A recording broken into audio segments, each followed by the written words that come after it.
We are coming on the air with breaking news from the Middle East. President Trump addressing Israel's parliament right now following the overnight release of all living hostages in Gaza, a moment more than 2 years in the making and a key step in the first phase of the president's path to peace agreed to by both Israel and Hamas. President Trump addressing the parliament there in Israel. Let's listen in. Of renewed faith and, above all, a day to give our deepest thanks to the Almighty God of Abraham, Isaac, and Jacob.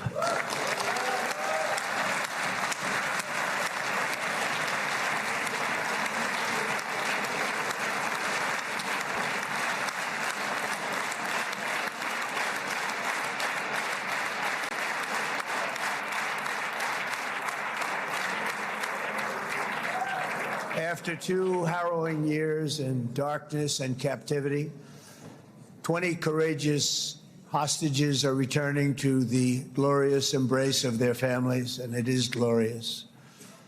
28 more precious loved ones are coming home at last to rest in this sacred soil for all of time. And after so many years of unceasing war and endless danger, today the skies are calm, the guns are silent, the sirens are still, and the sun rises on a holy land that is finally at peace, a land and a region that will live, God willing, in peace for all eternity.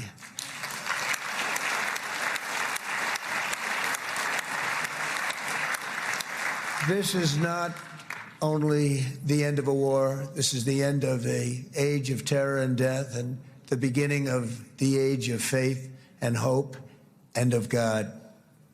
It's the start of a grand concord and lasting harmony for Israel and all the nations of what will soon be a truly magnificent region. I believe that so strongly. This is the historic dawn of a new Middle East. I want to express my gratitude to a man of exceptional courage and patriotism whose partnership did so much to make this momentous day possible.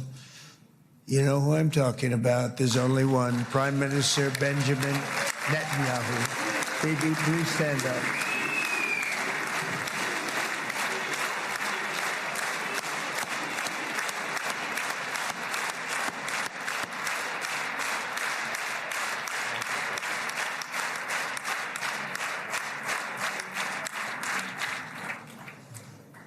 And he is not easy, I want to tell you. He's not the easiest guy to deal with, but that's what makes him great. That's what makes him great.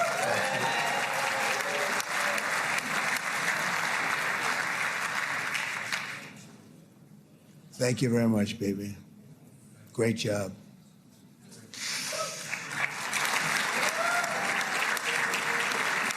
And let me also convey my tremendous appreciation for all of the nations of the Arab and Muslim world that came together to press Hamas to set the hostages free and to send them home. We had a lot of help. We had a lot of help from a lot of people that you wouldn't suspect, and I want to thank them very much for that.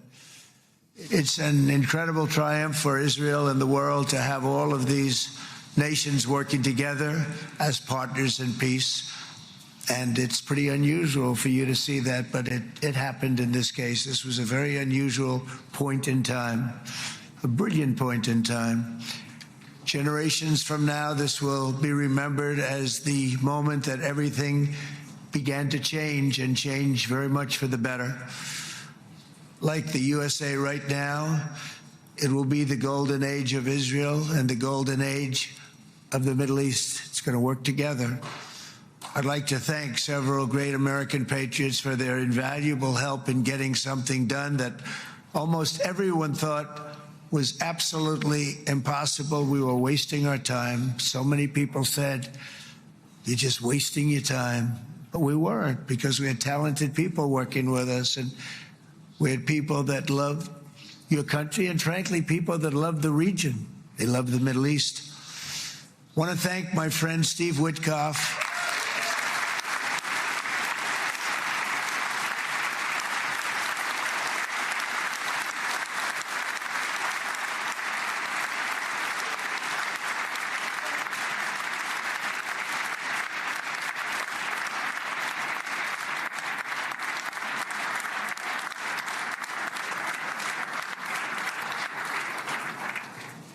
You know, Steve was chosen by me.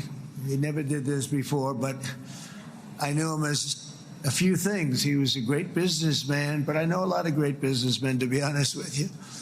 He had tremendous negotiating skills, but I know a lot of people that negotiate pretty well, although it is an art. But there are people that can negotiate pretty well. But most importantly with Steve, he's just a great guy. Everybody loved him. Everybody. I mean, I know some negotiators that are so good, but you wouldn't have had peace in the Middle East. You would be in World War III right now with some of these guys.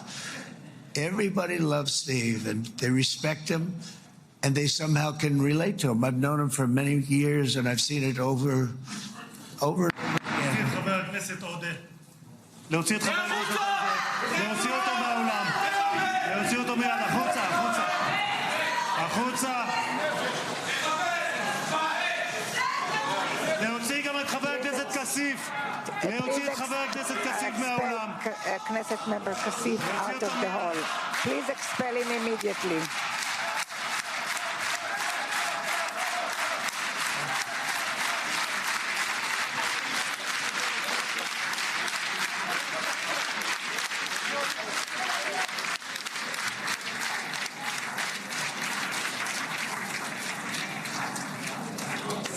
Mr. President. Thank you. Please.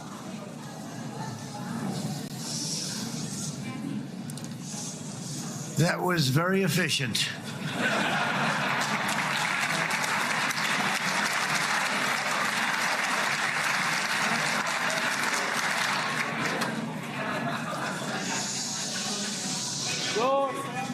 So back to Steve.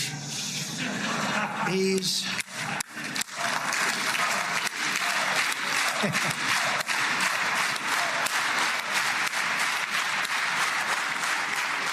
But I tell one story because he was so involved, and then we called in Jared. We need that brain on occasion. We got to get Jared in here. We got to get a certain group of people. But Steve started this all by himself. I call him Henry Kissinger, who doesn't leak. Okay? Henry is a big leaker. He leaked. Steve doesn't leak. Steve just wants to get the job done. He wants to do what's right. But I'll give you just a quick story because, as you know, he's working on the war with Russia and Ukraine, a war that would have never happened if I were president. A shame. 7,000 young soldiers a week are being killed. More than that this last week. It's a shame. It should have never happened. But it did happen, and we won the race, and I took over this horrible war that's been raging, and I thought it would be easily settled. I thought it was a hell of a lot easier than doing what we just did very successfully with Israel and a lot of other people. But this came first, and we'll get that one. But I set up a meeting for him to meet with President Putin, thinking it would be a 15 or a 20-minute meeting. Steve had no idea about Russia, had no idea about Putin too much, didn't know too much about politics, wasn't that interested. He was really good at real estate, but he had that quality that I was looking for, and I didn't see it around in too many ways. And I set up the meeting with Putin, and I called. I said, is Steve finished yet? That was about a half an hour into the meeting. No, sir, he's not. He's still inside. This is in Moscow. I said, well, how's he doing? I don't know, sir. He's still inside. I called up an hour later. Let me speak to Steve. Sir, he's still with Putin. He's with President Putin. I said, wow, that's a long meeting, 1 hour. I called up an hour later, he was still with Putin. 3 hours later, he was still with Putin. 4 hours later, he started to get the word that he was going to be coming out soon.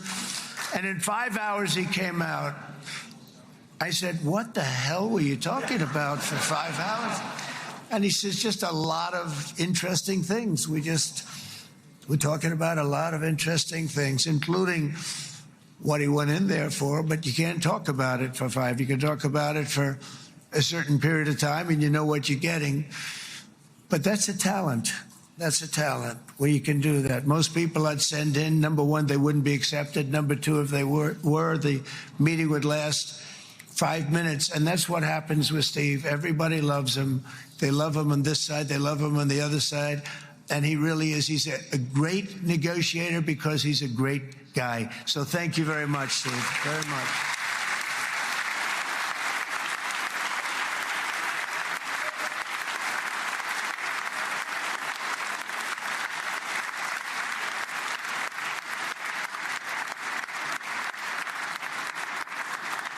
And let me also give a very special thanks to someone who truly loves Israel.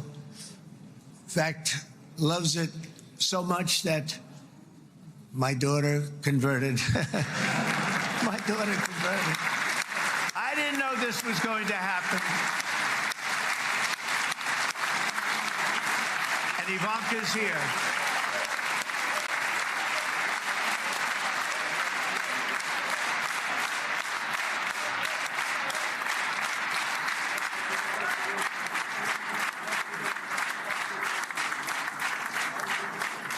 And Bibi, you do know this was not in the cards for me. You understand that. And she is so happy, and they are so happy. At least I think they're happy. If they're not, we have a big story, right? No, they have a great marriage, and they get along great. They're best friends. They have a very special relationship. But Jared has been so helpful. He really did something very special. He established the Abraham Accords with a group of very wonderful people. I like calling it the Avraham Accords because people that, right? Avraham. It's so cool. It's so much sort of nicer, you know, the Abraham versus the Avraham.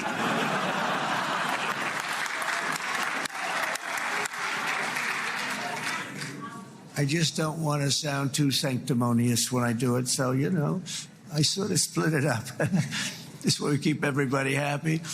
But we have some very great talent, and they have no excuses for anything that's taken place because we had some unbelievably good people working on this. And then you're going to add a man named Marco Rubio, who is also here.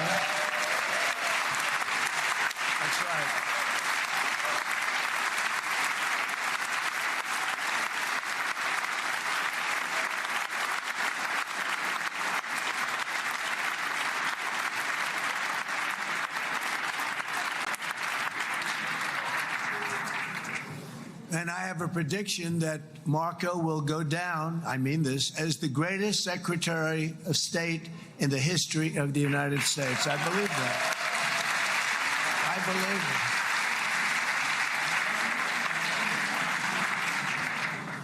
it. And he and I, you know, we really fought it out. You remember, he was tough. He was nasty. Who the hell thought this was going to happen, Marco, right? And now I'm saying he's going to go down as the greatest. He will. He was always smart and sharp, and people respect him. And then we have somebody who's young, but an unbelievable leader. I saw it a long time ago, and he's turned out to be even better than we thought. Right, Susie? I think even better. And that's Pete Hegseth, who is our Secretary of War, formerly Secretary of Defense.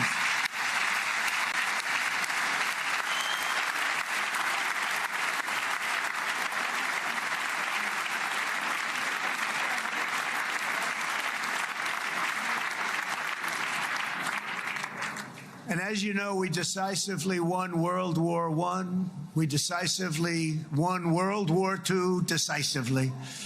And everything in between and everything before it, we won everything. And then they had the brilliant idea of changing the name from war, you know, it was war, to defense.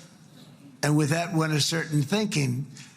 And we fought in a very politically correct way after that. We always had the strongest military, and now we have a stronger military than we've ever had before. Because of my first term, I've totally rebuilt the military, every aspect of it. But we have, if you think, we settled 8 wars in 8 months. I'm now including this one, by the way, if that's okay. They may say, well, that was quick, because yesterday I was saying 7, but now I can say 8. The hostages are back.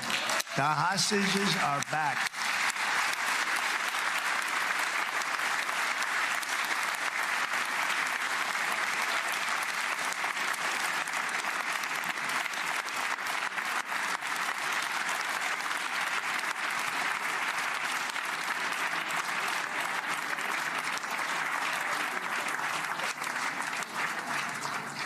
It is a good feeling. Isn't that nice to say? You know, I just said the hostage. First time I said the hostages are back. It feels so good to say it. But when you settle 8 wars in 8 months, that means you don't like war. Everyone thought I was going to be brutal. In fact, I remember Hillary Clinton during a debate, she said, look at him, he's going to go to war with everybody. And actually, she said, he's got a personality that's all about war. No, and my personality actually is all about stopping wars, and it seems to work. It seems to work. But it also means there's name change in our attitude that we're not going to go into a war, but if we do, we're going to win that war like nobody has ever won a war before. We will not be politically correct, but we're not going to be there. And I think, you know, as you mentioned, Bibi, before, peace through strength, and that's what it's all about. The United States has the greatest and most powerful military in the right now history of the world. I can tell you we have weapons that nobody's ever dreamt of. I only hope we never have to use them. I rebuilt the military. I was proud to do it, but some of the things I hated to do. I hated certain of the weapons because the level of power is so enormous. It's so dangerous, so bad. But we have to do what we have to do. We make the best weapons in the world, and we've got a lot of them. And we've given a lot to Israel, frankly. And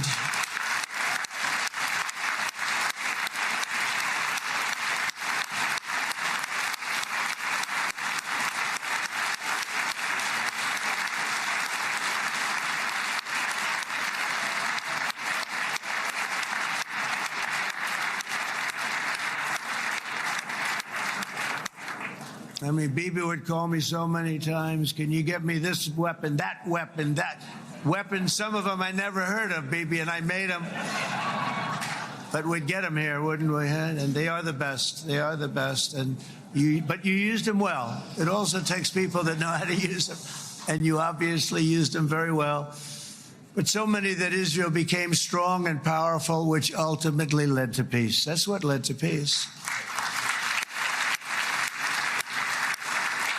So as we celebrate today, let us remember how this nightmare, depravity, and death all began.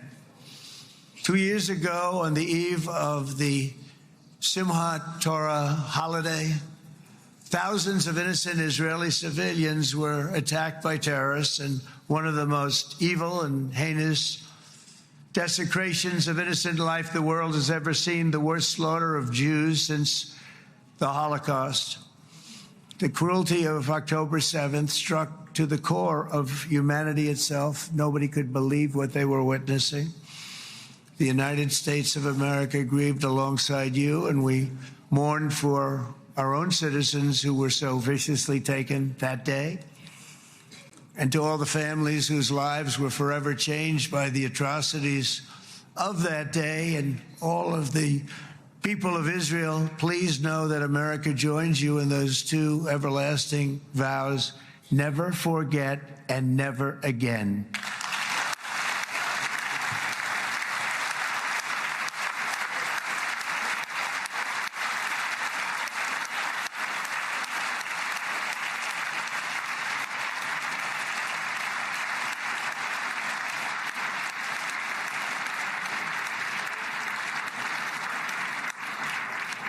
From October 7th until this week, Israel has been a nation at war, enduring burdens that only a proud and faithful people could withstand. It was a very tough period of time.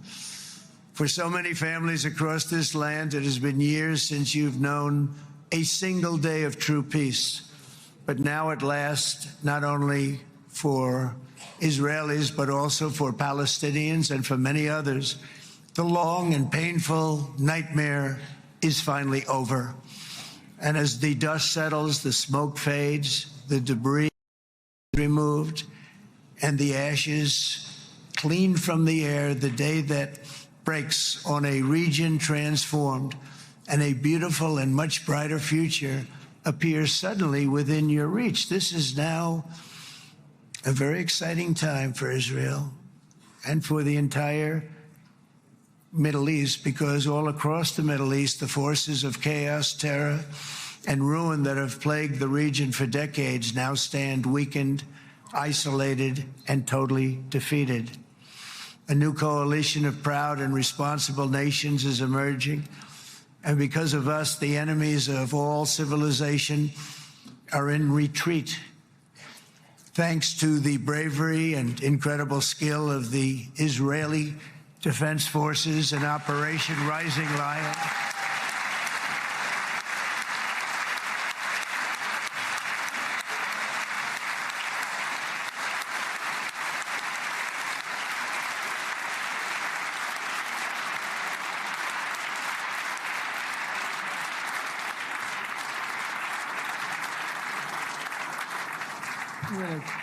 guy's central casting. Let's put him in a movie. Look at him. Great job. And my people loved working with you. Loved it. They worked so well together. But many of Iran's top terrorists, including nuclear scientists and commanders, have been extinguished from this earth. With Operation Midnight Hammer, boy, that's a great name for that, what we did. Last June, the United States military flew 7 of those beautiful B-2 bombers. They look so beautiful all of a sudden. They were always, I thought they were pretty planes. I had no idea they could do what they did. In fact, we just ordered 28 more of them. A little updated version. We ordered a whole pile of them. And almost 100 other planes went with them, including fighter jets. And we had 52 tankers, big, beautiful, brand new tankers that were loading them up 4 or 5 times. They've traveled 37 hours back and forth. Think of that.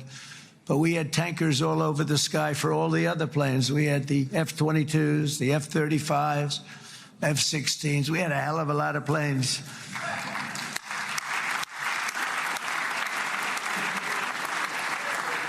So we had 52 gas stations in the sky. That's what they call them.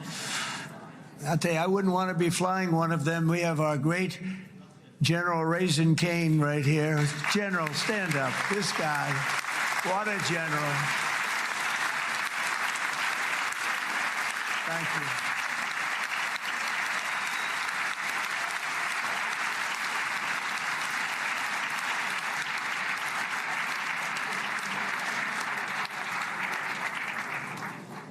I asked General Cain, I said, you know, we're having problems with ISIS, and I was in Washington, and I asked, how long would it take to defeat ISIS? And my Washington generals told me, 3, 4, maybe 5 years, sir. I said, I don't get it. We got the best equipment in the world. Why? So I flew to Iraq, and I met with a man named Cain. He said, what's your first name? He said, they call me Raisin, sir. I said, wait a minute, your name is Raisin Cain? I've been looking for you for a long time. You gotta be kidding.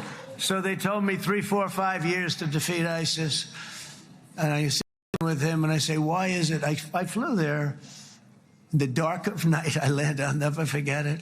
It's quite a trip. I'm glad I made it because I met him.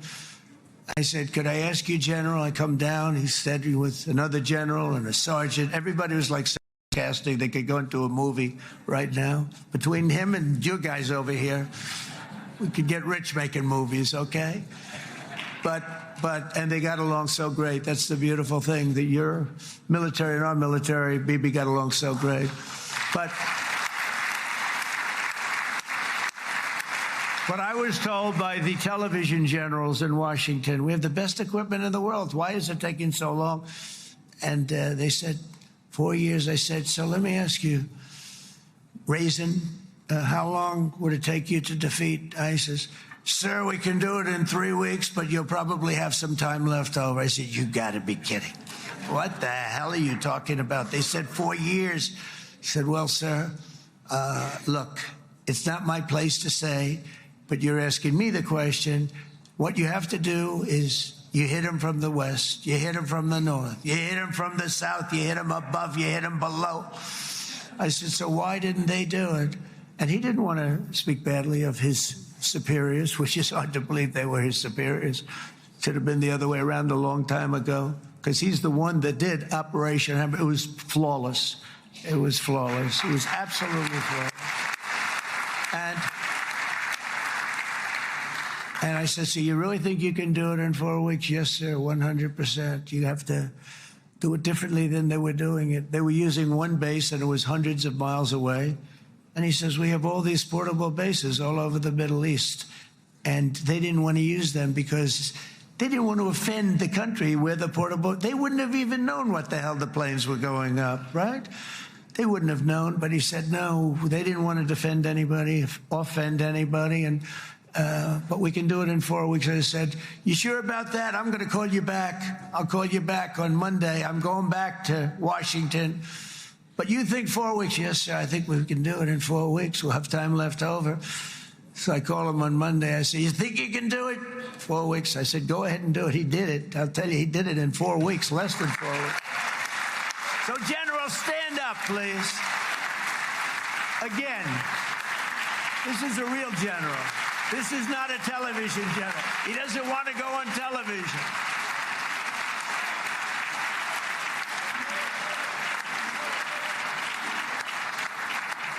He doesn't want to go on television. I said the other guys love being on television. So we dropped 14 bombs on Iran's key nuclear facilities, totally, as I said originally, obliterating them. And that's been confirmed, and everybody understands it. Together we stopped the #1 state sponsor of terror from obtaining the world's most dangerous weapons. And if you think about it, if we didn't do that, and assuming we made the same deal that we have today, there'd be a dark cloud over this deal. And #1, it wouldn't happen because the other Arab and Muslim nations really wouldn't feel comfortable making the deal that we have now, right? If Iran had that nuclear weapon that they were about 2 months away from having. They would have had it in 2 months or maybe less than that. They were right at, this was our last shot. They looked at it for 22 years. This was our last shot. The pilots told me that. They said, 22 years, sir. They looked at it. Our predecessors looked, they studied it. 3 times a year would do drills on that exact attack. And boy, did they get it right. But let's assume they didn't, and let's assume there was large-scale nuclear weapons in the hands of Iran.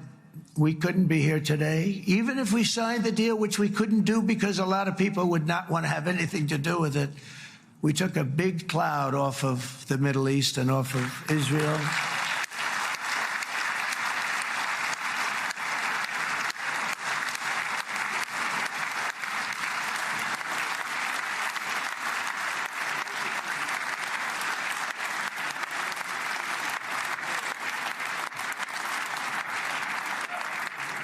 And it was my honor to help. But it isn't it true, though, that can you imagine the same, let's assume, Bibi, the same documents, we had everything the same, but you had somebody out there that was, in the opinion of everybody, all-powerful in the Middle East. They took a big hit, didn't they? Didn't they take a big hit? Boy, oh, boy. They got it from one side, from the other. And you know, it would be great if we could make a peace deal with them. And I think that's big. Would you be happy with that? Wouldn't it be nice, I think? Because I think they want to. I think they're tired. Somebody said, sir, they're starting their nuclear program again. I said, let me tell you something. They're not starting anything. They want to survive. The last thing they want to do is start digging holes again in mountains that just got blown up. and start. They're not doing this. They want to survive, okay? But I think we have a chance. Steve, you, and I think Jared, come on, I'll call you back for another one. We always bring Jared when we want to get that deal closed. We bring Jared, but Steve, you and Jared and the General and Pete and Marco, you'll get that deal done easy. I think that'll be easy. But first we have to get Russia done. We got to get that one done. If you don't mind, Steve, let's focus on Russia first, all right? We'll get it done. In Lebanon, the dagger of Hezbollah, long aimed at Israel's throat, has been totally shattered. My administration is actively supporting the new president of Lebanon in his mission to permanently disarm Hezbollah's terror brigades. He's doing very well. And build a thriving state at peace with its neighbors. And you're very much in favor of that, I know. And it's good things are happening there, really good things. And with this week's ceasefire, we've achieved the most challenging breakthrough of them all, the most challenging breakthrough maybe ever. I mean, I've never seen anything like it. I've been involved in a lot of success. I have never seen anything like what's going on today all over the world. People are dancing in the streets, not just in Israel. They're dancing in the streets of countries that would have never danced in the street about what's happening today. They're dancing in those streets. So this long and difficult war has now ended. You know, some people say 3,000 years, some people say 500 years, whatever it is. It's the granddaddy of them all. And in an unprecedented achievement, virtually the entire region has endorsed the plan that Gaza will be immediately demilitarized, that Hamas will be disarmed, and Israel's security will no longer be threatened in any way, shape, or form.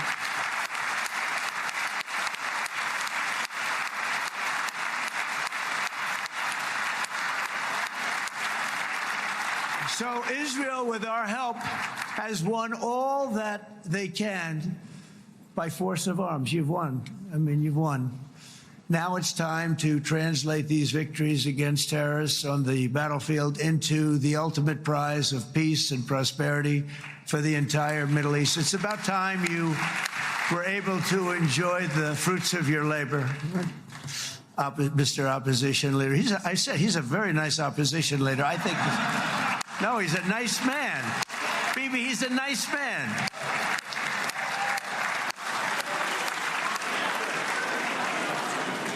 He knows what he's doing, right?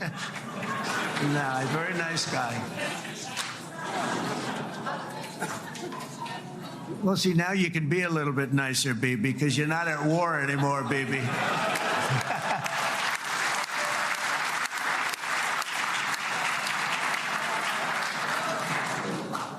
But only by embracing the opportunities of this moment can we achieve our goal of ensuring that the horrors of recent years will never happen again. You don't want to have to go through this again. 8 years ago, I came to this region on a very special first trip abroad as the President of the United States. I came here very early at your request. I addressed the leaders of the Arab and Muslim world gathered in Saudi Arabia and said that it was time to build a future free of the grip of extremism and terror. And interestingly, right now, as soon as I'm finished, I'm quite late. You've kept me quite late between opposition leaders and Bibi's brilliant but very long speech. I thought I was going to run up here, make a speech, and then head to Egypt. It didn't work out, though. And you made a pretty long one, too, Sarah.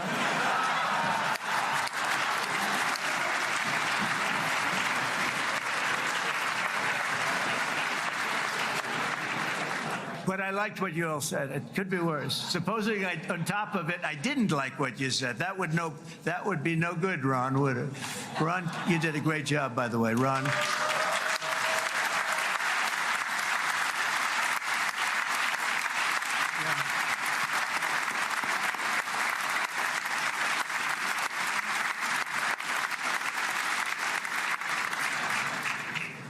So I'm going to be meeting, actually, in a little while, I'm going to be meeting with the most powerful, the richest nations really in the world, although now with the tariffs, the United States is by far the richest nation in the world, as you probably have been reading. But the richest nations, most powerful nations, tremendous, headed by some tremendous people in many cases. Some cases I wouldn't say necessarily I would endorse, but I will tell you some incredible people that really helped us make this all possible. So I'll be going there. I'll be quite late. They might not be there by the time I get there, but we're going to give it a shot. But the journey we started back then led to the crushing defeat of the ISIS caliphate, to the monumental Abraham Accords, and ultimately to the historic ceasefire this week, in which many of those same nations really played a very pivotal role, I have to tell you. Steve will tell you that. Jared will tell you that. Together, we've shown that peace is not just a hope that we can dream about. It's a reality we can build upon day by day, person by person, and nation by nation. And because of that, the Middle East is finally ready to embrace its extraordinary potential. You have extraordinary potential in this region. It should now be clear to everyone throughout the region that decades of fomenting terrorism and extremism, jihadism and anti-Semitism have not worked. They haven't worked. They've been a disaster. They've just killed. They've killed. They've backfired completely and totally. They've just totally backfired. Everything that you thought, take it worst case, it's turned out to be worse than that. They have not worked. From Gaza to Iran, those bitter hatreds have delivered nothing but misery, suffering, failure, and death. They've served not to weaken Israel, but to annihilate the very forces that did the most to foment this hatred. And it's really, I mean, everybody that's tried it has become irrelevant. Meanwhile, we've seen those nations that set aside their differences, reached across ancient divides, and pursued engagement are now among the most successful in the region. They're getting along with Israel, and they're doing great. And I can tell you the 4 nations that joined the Abraham Accords early on, and you'd all be doing me a favor, and I'm going to be saying this in a little while to some other friends, would love you all to, is this right, Jared? Join up in the Abraham Accords. We have to join up and get together. You can have that whole thing filled out. We had a very weak administration, worst president in the history of our country by far. And Barack Obama was not far behind, by the way.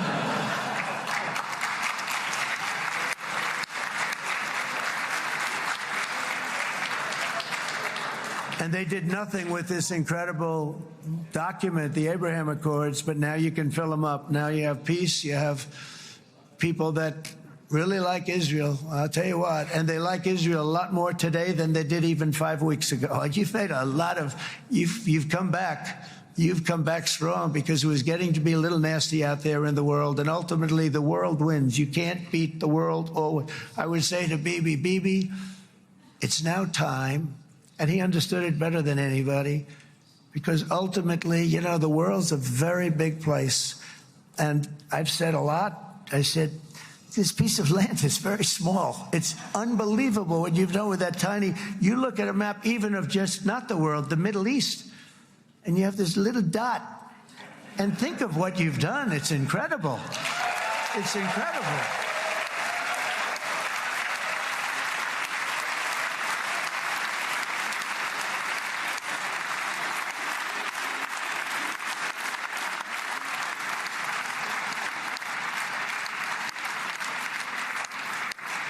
But the world is loving Israel again. And I said to Bibi, you know, the world is big and it's strong.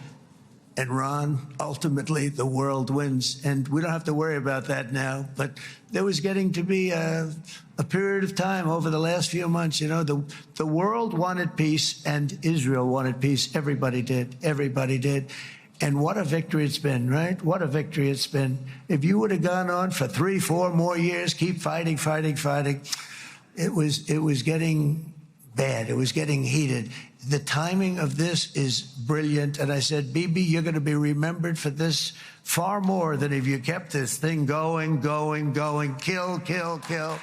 It would be it would not be the same. And I just want to congratulate you for having the courage to say, that's it, we've won.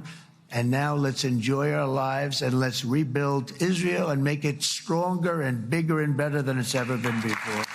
We're going to do that. Took a lot of guts. And the choice for Palestinians could not be more clear. This is their chance to turn forever from the path of terror and violence. It's been extreme, to exile the wicked forces of hate that are in their midst. And I think that's going to happen. I've met some people over the last couple of months that want to see it happen very much. And after tremendous pain and death and hardship, now is the time to concentrate on building their people up instead of trying to tear Israel down. We don't want that to happen again.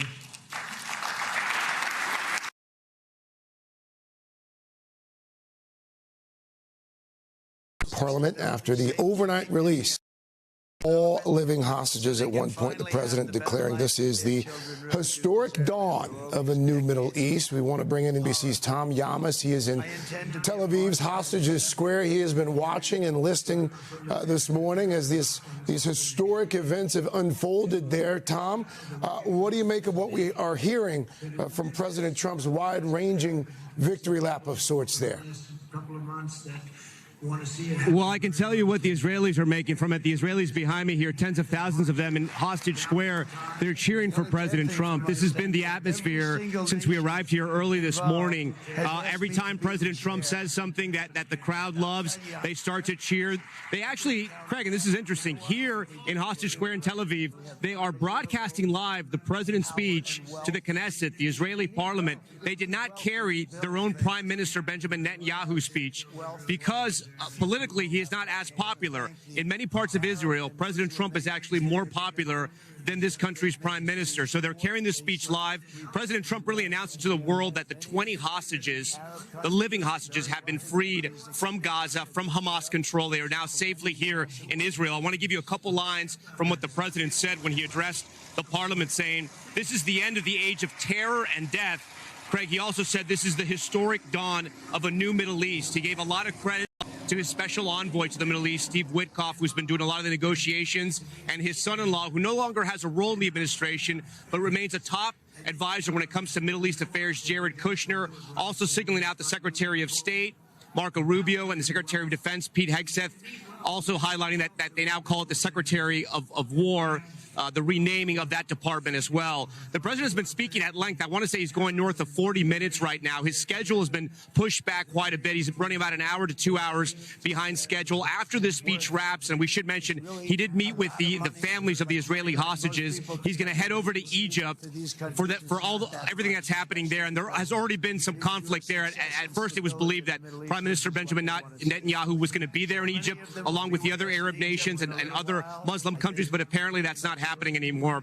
So again, the 20 hostages released, a major historic day here, a very hopeful day throughout Israel, but there are still a lot of questions, Craig, about what happens next in Gaza. I also want to mention they have started the phase of releasing about 2,000 Palestinian prisoners and detainees, which was part of the phase one of this exchange. That's the latest from here in Tel Aviv. I'm going to send it back to you, Craig. All right, Tom Yamas for us there.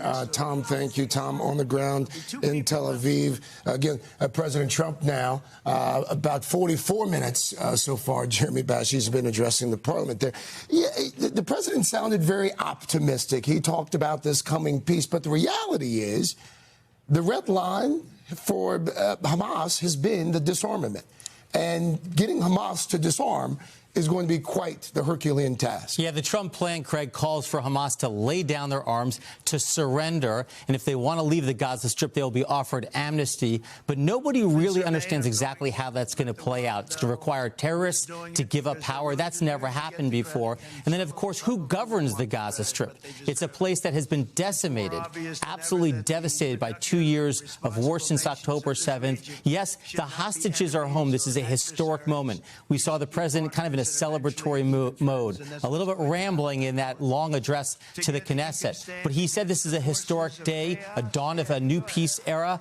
I don't think we can declare that yet unless we know exactly how the Gaza Strip is going to be governed and how Hamas is going to give up power. The president has referred to it as a board of peace that is going to govern Gaza, this, quote, technocratic Palestinian committee. What is that? Well, I think it's going to require Arab nations from the Gulf countries. Those with a lot of money are going to have to fund a security infrastructure, a governance infrastructure, a health and education infrastructure for the Palestinians who live there. Historically, you know, Hamas has governed the Gaza Strip since 2007. There have been periods of war, nothing like the last 2 years we've seen. This is an important historic moment today. Jeremy Bash, stand by from Israel.